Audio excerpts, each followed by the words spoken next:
Hey, what's going on, guys? Today I'm going to be starting off with my first ever review, and that's going to be of episode 1 of Star Wars: The Phantom Menace. I know you probably can't read it, it's right here, it's in white text, I can barely read it. Basically, I'm just going to be starting with The Phantom Menace, ending at Rise of Skywalker, and then I might do Solo, a Star Wars story, and Rogue One, a Star Wars story, but those are just like maybes depending on how good like the Star Wars series goes. Alright, so basically, Star Wars Episode 1, The Phantom Menace, follows two Jedi, Qui-Gon Jinn and Obi-Wan Kenobi, young Obi-Wan Kenobi, as they board the Trade Federation ship, I'm pretty sure. And this is like the beginning of it. Trade Federation ship, and then after they board it, they're then seized by Newt Gunray, who's the leader of the Trade Federation, I think. I haven't seen the movie in a while, so I'm kind of going at it blind. So basically, after they board it, they're then almost killed because of Newt Gunray's plan to try to poison them with poison gas, and then they eventually escape after narrowly avoiding death multiple times. After that, they go back to, I don't remember any of the planets' names off of the top of my head.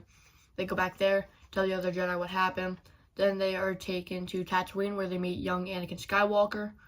And once they meet young Anakin Skywalker, we sort of get to know a little bit more about him, about like how he has no father figure, about how he's how he wants to be like a professional pod racer, and that eventually takes him to pod racing to earn his freedom, because I think it was Greedo. No, it wasn't Greedo. That was New Hope. It was Watto. I think. I don't remember most of the characters' names. Basically, he tries to earn his freedom from him because Qui-Gon Jinn and him made a bet how if Anakin won the pod race, they would get Anakin's freedom, and Watto would get something, I forgot what it was, but if he lost, then he would take Qui-Gon Jinn's ship. So after that, Anakin narrowly wins after beating Sebulba, who's like, I guess, the best one, even though most of the time he just cheats. And after that, they earn Anakin's freedom. After they earn Anakin's freedom, they are then taken to Naboo, where there's I guess like a war going on or something. And then at the beginning they meet Jar Jar Binks. I forgot to mention Jar Jar Binks. He's like the best character of that whole movie. They meet Jar Jar Binks. He takes them to his boss, which is Boss Nass.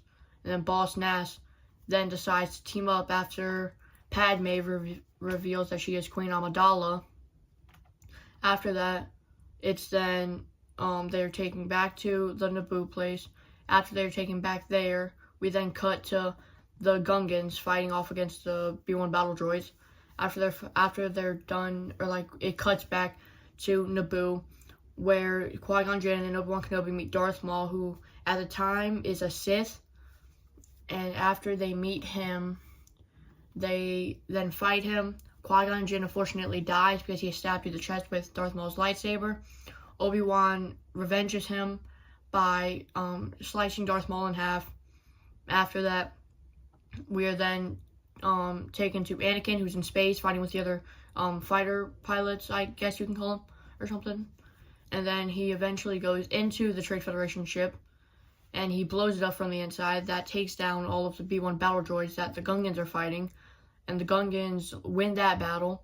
Obi-Wan is mourning the loss of Qui-Gon when Qui-Gon says to him, "Train the boy referring to Anakin Skywalker."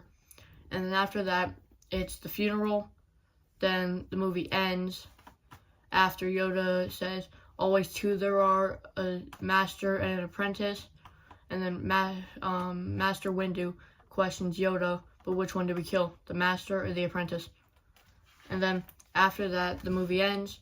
And my genuine opinion on it, I love it. It's a great start to the film. Even though A New Hope came out way before, I still think that this is like one of my favorite films, as we meet so many new characters, and it's like really fun. It's got a ton of action in it, which I absolutely love.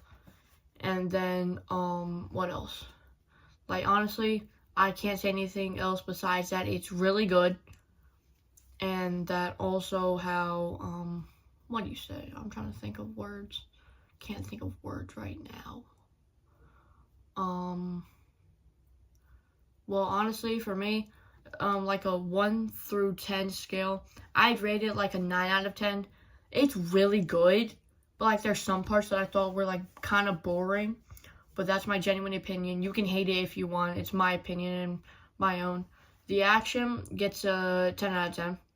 Comedy, the only comedy was really Jar Jar Binks, and that was like barely any, so I'd say like 7 out of 10. There wasn't really any gore, so that's a 0 out of 10 because there was no gore. And yeah, that's my genuine review for Star Wars Episode 1, The Phantom Menace. See you guys in Episode 2 of Attack of the Clones. Alright, see ya.